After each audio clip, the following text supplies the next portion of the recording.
History IQ. একটা রাজ্য যেখানে রাজারা শুধু সিংহাসনের জন্য যুদ্ধ করেননি, নিজেদের ইতিহাসকে বাঁচিয়ে রাখতে সচেষ্ট হয়েছিলেন। আর একটা দরবার যেখানে উজির বসে রাজাদের শত শত বছরের কাহিনী শোনাচ্ছেন মহারাজকে। আর সেই কাহিনীর মধ্যেই উঠে আসছে ত্রিপুরার রাজনীতি, প্রশাসন, উত্তরাধিকার আর বদলে যাওয়া সময়ের ছবি। সবাইকে নমস্কার, welcome to my channel history IQ. রাজমালার পঞ্চম খণ্ড বা পঞ্চম লহর এর সম্পূর্ণ বিস্তারিত ইতিহাস আজ আমরা জানব। রাজমালার পঞ্চম লহরের ইতিহাস, যেখানে মধ্যযুগীয় ত্রিপুরা ধীরে ধীরে আধুনিক রাজনৈতিক বাস্তবতার দিকে এগিয়ে যাচ্ছে। ত্রিপুরার ইতিহাসের রাজমালা শুধু একটি গ্রন্থ নয়, বরং একটি দীর্ঘস্থায়ী রাজতান্ত্রিক ঐতিহ্যের জীবন্ত দলিল।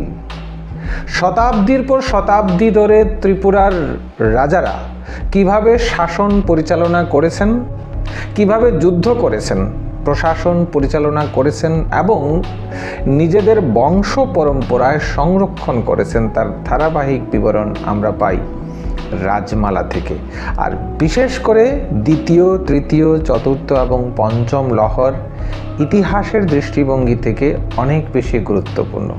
ত্রিপুরার ইতিহাসে রাজমালা শুধু একটি গ্রন্থ নয়, বরং একটি দীর্ঘস্থায়ী রাজতান্ত্রিক ঐতিহ্যের জীবন্ত দলিল। শতাব্দীর পর শতাব্দী ধরে ত্রিপুরার রাজারা কিভাবে প্রশাসন পরিচালনা করেছেন তার একটা ধারাবাহিক বিবরণ হচ্ছে রাজমালা। এই বিশাল ঐতিহাসিক কাব্যগ্রন্থ একাধিক লহর বা খণ্ডে বিভক্ত। প্রতিটি লহরে ত্রিপুরা রাজ্যের বিভিন্ন সময়ের পর্বের ইতিহাস সংরক্ষিত হয়েছে। আর সেই ধারাবাহিকতার অন্যতম গুরুত্বপূর্ণ অংশ হল রাজমালার পঞ্চম লহর। রাজমালার পঞ্চম খণ্ড বিশেষভাবে গুরুত্বপূর্ণ কারণ এটি ত্রিপুরা রাজ্যের এমন একটি সময়ের ইতিহাস তুলে ধরে যখন রাজতান্ত্রিক ক্ষমতার কাঠামো আরও সুসংগঠিত হচ্ছিল এবং রাজনৈতিক বাস্তবতা দ্রুত পরিবর্তিত হচ্ছিল। এই লহরে রাজধর মাণিক্য থেকে রামগঙ্গা মাণিক্য পর্যন্ত শাসকদের ইতিহাস বর্ণিত হয়েছে। তবে পঞ্চম লহরকে শুধুমাত্র রাজাদের তালিকা হিসাবে দেখলে মনে হয় ভুল হবে, কেননা এটি আসলে একটি রাজনৈতিক ও প্রশাসনিক ইতিহাসের দলিল, যেখানে রাজ্য পরিচালনা, রাজপরিবারের উত্তরাধিকার, দরবারি পদবি, সামরিক শক্তি এবং প্রশাসনিক কাঠামোর নানা দিকের পরিচয় এই পঞ্চম লহরে বর্ণনা করা হয়েছে। ত্রিপুরার মাণিক্য বংশ ভারতীয় উপমহাদেশের অন্যতম দীর্ঘস্থায়ী রাজবংশ। এই রাজবংশের রাজারা শুধু রাজনৈতিক শাসকই ছিলেন না, তারা ত্রিপুরার সাংস্কৃতিক পরিচয়ের এবং রাজকীয় ঐতিহ্যের ধারক এবং বাহকও ছিলেন। পঞ্চম লহরে সেই ধারাবাহিকতার একটি গুরুত্বপূর্ণ অধ্যায় সংরক্ষিত রয়েছে। কাশীচন্দ্র মাণিক্যের সময় অর্থাৎ 1826 থেকে 29 খ্রিস্টাব্দে পঞ্চম লহর দুর্গামণি উজির দ্বারা রচিত। কাশীচন্দ্র মাণিক্যের সময় এবং কাশীচন্দ্র মাণিক্যের শাসনকাল ছিল 1826 থেকে 29। পঞ্চম খণ্ড দুর্গামণি উজির দ্বারা রচিত হয়। পঞ্চম খণ্ডের সঙ্গে বিশেষভাবে জড়িত একটি নাম, সেটি হচ্ছে দুর্গামণি উজির। তিনি এই অংশের বক্তা এবং বর্ণনাকারী হিসাবে পরিচিত।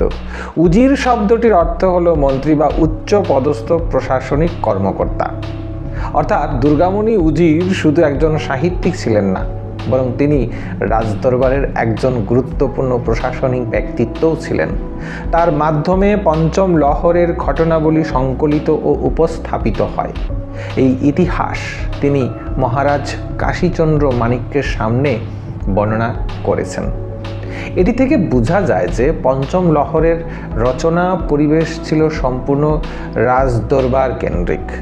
রাজসভা শুধু প্রশাসনিক কেন্দ্রই ছিল না, বরং ইতিহাস সংরক্ষণ ও রাজবংশীয় স্মৃতি রক্ষার একটা প্রধান স্থানও ছিল।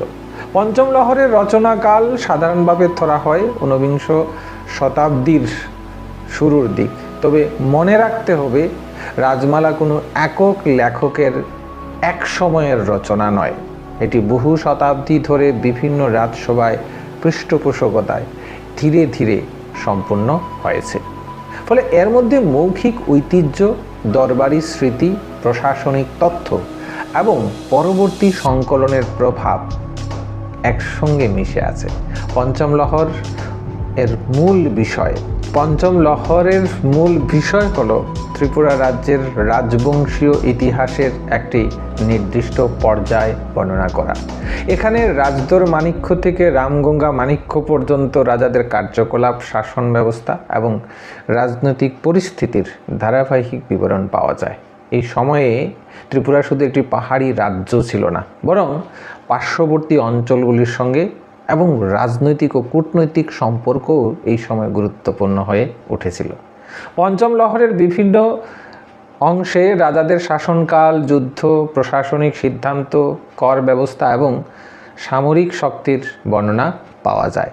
যদিও আধুনিক ইতিহাসের মানদণ্ডে সব তথ্য সমানভাবে যাচাইযোগ্য নয়, তবুও ত্রিপুরার অতীত জানার ক্ষেত্রে ত্রিপুরার রাজবংশের রাজদরবারের ইতিহাস জানতে এটি অন্যতম প্রধান উৎস। কারণ সেই সময়ে লিখিত দলিলের সংখ্যা প্রায় ছিল না বললেই চলে। ফলে রাজমালার মতো রাজবংশীয় কাহিনী ঐতিহাসিক স্মৃতিকে সংরক্ষণ করেছে। পঞ্চম লহরের শুরুতে রাজধর মাণিক্যের শাসনের উল্লেখ পাওয়া যায়। তিনি ছিলেন মাণিক্য রাজবংশের একজন গুরুত্বপূর্ণ শাসক। তার সময়ে ত্রিপুরা রাজ্যের প্রশাসনিক কাঠামো আরও সুসংগঠিত হতে শুরু করে। এই সময় রাজদরবারের কার্যক্রম, সামরিক সংগঠন এবং রাজ্য পরিচালনার বিভিন্ন দিক আরও সুস্পষ্ট আকার ধারণ করে। রাজধর মাণিক্যের পর একের পর এক রাজা ত্রিপুরার সিংহাসনে আরোহণ করেছিলেন। প্রত্যেক শাসকের সময়ে রাজনৈতিক পরিস্থিতির কিছু না কিছু পরিবর্তন ঘটে। কখনো উত্তরাধিকার নিয়ে দ্বন্দ্ব, কখনো প্রশাসনিক পুনর্গঠন, আবার কখনো প্রতিবেশী শক্তির সঙ্গে সম্পর্ক। এই সব কিছু পঞ্চম লহরকে প্রভাবিত করেছে এবং এই লহরে তা প্রতিফলিত হয়েছে। ত্রিপুরার ইতিহাসে মাণিক্য উপাধির বিশেষ গুরুত্ব ছিল। এই উপাধি শুধু রাজকীয় পরিচয় নয়, বরং রাজনৈতিক বৈধতার প্রতীক হিসাবেও ব্যবহৃত হয়েছে। রাজারা নিজেদের প্রশাসনকে প্রতিষ্ঠিত ও গ্রহণযোগ্য করে তুলতে এই উপাধির মর্যাদা বজায় রাখতেন। এই কারণে পঞ্চম লহরে শুধু ব্যক্তিগত শাসকের ইতিহাস নয়, বরং পুরো রাজতান্ত্রিক ঐতিহ্যের ধারাবাহিকতাকেও ফুটিয়ে তোলা হয়েছে। পঞ্চম লহরের অন্যতম গুরুত্বপূর্ণ দিক হলো এর প্রশাসনিক ইঙ্গিত। এখানে রাজসভা, উজির, সভাসদ ও দরবারি শাসন ব্যবস্থার উল্লেখ থেকে বোঝা যায় যে ত্রিপুরা ছিল একটি সুসংগঠিত শাসন ব্যবস্থার অধীন এক রাজ্য। রাজাদের ক্ষমতা শুধু সামরিক শক্তির উপর নির্ভর করত না। প্রশাসনিক দক্ষতা, ধর্মীয় পৃষ্ঠপোষকতা এবং প্রজাদের সঙ্গে সুসম্পর্ক ছিল অত্যন্ত গুরুত্বপূর্ণ। রাজমালায় এসব বিষয় সরাসরি কিংবা পরোক্ষভাবে ফুটে উঠেছে। এই খণ্ড থেকে তৎকালীন ত্রিপুরার সমাজ জীবনেরও কিছু ধারণা পাওয়া যায়। এই প্রথম একটা খণ্ড যেখানে সমাজ জীবনের চিত্র ফুটে উঠেছে। রাজারা শুধু যুদ্ধ ও প্রশাসন নিয়েই ব্যস্ত ছিলেন না, তারা ধর্মীয় অনুষ্ঠান, মন্দির, দিঘি ও সামাজিক কার্যকলাপের পৃষ্ঠপোষক ছিলেন। ফলে রাজমালা শুধু রাজনৈতিক ইতিহাস নয়, সাংস্কৃতিক ইতিহাসেরও একটি গুরুত্বপূর্ণ উৎস হয়ে ওঠে। পঞ্চম লহরের শেষ দিকে রামগঙ্গা মাণিক্যের শাসনের উল্লেখ পাওয়া যায়। রামগঙ্গা মাণিক্যের সময়ে ত্রিপুরার রাজনীতি আরও জটিল হয়ে উঠেছিল।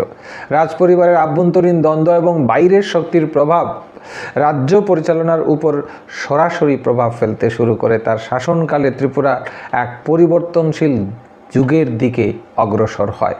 ইতিহাসবিদদের মতে পঞ্চম লহরের অন্যতম বড় গুরুত্ব হলো এটি ত্রিপুরা রাজ্যের ধারাবাহিক রাজনৈতিক স্মৃতিকে সংরক্ষণ করেছে। শুধু ঘটনাপঞ্জি নয়, বরং রাজ্য পরিচালনার একটি ধারাবাহিক চিত্র রয়েছে। এই খণ্ড থেকে বোঝা যায় ত্রিপুরা দীর্ঘকাল ধরে একটি স্থিতিশীল রাজতান্ত্রিক কাঠামো বজায় রাখতে সক্ষম হয়েছে। আধুনিক ইতিহাস চর্চায় রাজমালাকে অত্যন্ত সতর্কতার সঙ্গে ব্যবহার করা হয়েছে, কারণ এটি রাজপরিবারের পৃষ্ঠপোষকতায় রচিত। ফলে এখানে রাজবংশের গৌরব বাড়িয়ে দেখানোর প্রবণতা থাকতে পারে। তবুও ত্রিপুরার ইতিহাসের পুনর্গঠনে রাজমালার গুরুত্ব অপরিসীম। বিশেষ করে যখন সমসাময়িক সরকারি নথি বা বহিরাগত বিবরণ খুব কম পাওয়া যায়, তখন রাজমালা তথ্যগুলি অমূল্য হয়ে ওঠে। ইতিহাসবিদরা সাধারণত রাজমালার তথ্যকে অন্যান্য উৎসের সঙ্গে মিলিয়ে বিচার করতে চেষ্টা করেন। তখন দেখা যায় অনেক ক্ষেত্রে রাজমালার বিবরণ ঐতিহাসিকভাবে গুরুত্বপূর্ণ সূত্র হিসাবে কাজ করেছে। পঞ্চম লহরের একটি বড় গুরুত্ব হলো ত্রিপুরার স্বতন্ত্র রাজনৈতিক পরিচয়কে এই লহরে তুলে ধরা হয়েছে। ভারতীয় মূলধারার ইতিহাসে উত্তর পূর্ব ভারতের রাজ্যগুলির উল্লেখ তুলনামূলকভাবে কম রয়েছে। এই পরিস্থিতিতে রাজমালা ত্রিপুরার নিজস্ব ইতিহাস ও ঐতিহ্যকে সংরক্ষণ করেছে। ফলে এটি শুধু রাজবংশীয় দলিল নয়, বরং আঞ্চলিক ইতিহাসের একটি প্রধান উৎস। এতে পুরনো বাংলা শব্দ, দরবারি ভাষা এবং কাব্যিক ভঙ্গির ব্যবহার দেখা যায়। এই কারণে আধুনিক পাঠকের কাছে ভাষাটি কিছুটা কঠিন মনে হতে পারে। যাই হোক, পঞ্চম লহর ত্রিপুরার রাজবংশের ইতিহাস এবং অন্যান্য প্রশাসনিক ইতিহাসকে তুলে ধরার চেষ্টা করেছে। দুর্গামণি উজিরের বর্ণনা এবং কাশীচন্দ্র মাণিক্যের রাজসভার প্রেক্ষাপট এই খণ্ডকে বিশেষ ঐতিহাসিক মর্যাদা দিয়েছে। আজও ত্রিপুরার অতীত, মাণিক্য বংশের ধারাবাহিকতা এবং আঞ্চলিক ইতিহাস বোঝার জন্য রাজমালার পঞ্চম লহর অত্যন্ত গুরুত্বপূর্ণ এবং প্রাসঙ্গিক। ভিডিওটা ভালো লাগলে অবশ্যই লাইক করবেন, শেয়ার করবেন, আর চ্যানেলে নতুন হলে অবশ্যই চ্যানেলটাকে সাবস্ক্রাইব করবেন। নমস্কার।